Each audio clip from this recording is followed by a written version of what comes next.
Hi hello friends, இன்றைக்கி சூப்பராக பயிறு துவரம் எப்படி பண்ணலான்னு பார்க்கலாம். அதுக்கு எண்ணெய் விட்டு கடுகு போட்டுட்டு 2 வரமிளகாய் கொஞ்சம் கருவேப்பிலை சேர்த்து நல்லா வதக்கிக்கோங்க. அப்புறமா ஒரு மீடியம் சைஸில் பெரிய வெங்காயம் சின்ன சின்னதாக கட் பண்ணி அதை நல்லா வதக்கிட்டு இதுக்கு தேவையான அளவு உப்பு சேர்த்துக்கோங்க. அதை நல்லா வதக்கிக்கோங்க. அப்புறமா நான் பயிறு இந்த மாதிரி சின்ன சின்னதாக கட் பண்ணி வச்சுருக்கேன். அதை இந்த மாதிரி நல்லா வதக்கிட்டே வாங்க. இப்போ இது வதங்கினதும் நம்ம லைட்டாக கொஞ்சமாக தண்ணி விட்டு இதை மூடி போட்டு வேக விட போகிறோம்.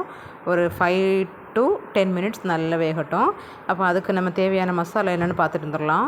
அதுக்கு நான் ஒரு கைப்பிடி அளவுக்கு தேங்காய் எடுத்துருக்கேங்க. தேங்காய் கூடவே ஜீரகம், பூண்டு, 2 பல் பூண்டு, அப்புறமா வத்தல் மிளகு, அதாவது தனி மிளகாய்த்தூள், அது கொஞ்சமாக மஞ்சள் பொடி, கருவேப்பிலை, இதை கொஞ்சம் குறகுறப்பாக அரைச்சி எடுத்து வந்துடலாம். குறகுறப்பாக அரைச்சிட்டு எப்போவுமே நம்ம அது போட்டு மசாலா அதில் போட்டுட்டு உடனே கிண்டிடக்கூடாதுங்க. கொஞ்சம் அந்த மசாலாவுடைய சாரெல்லாம் அதில் இறங்குற அளவுக்கு விட்டுறணும். இதை நம்ம அரைச்சி எடுத்துட்டு நம்ம பயிறு வெந்ததும் அதில் போட்டு ஒரு 5 மினிட்ஸ் அப்படி மூடி போட்டுருங்க. அந்த சாரெல்லாம் நல்லா இறங்கட்டும்.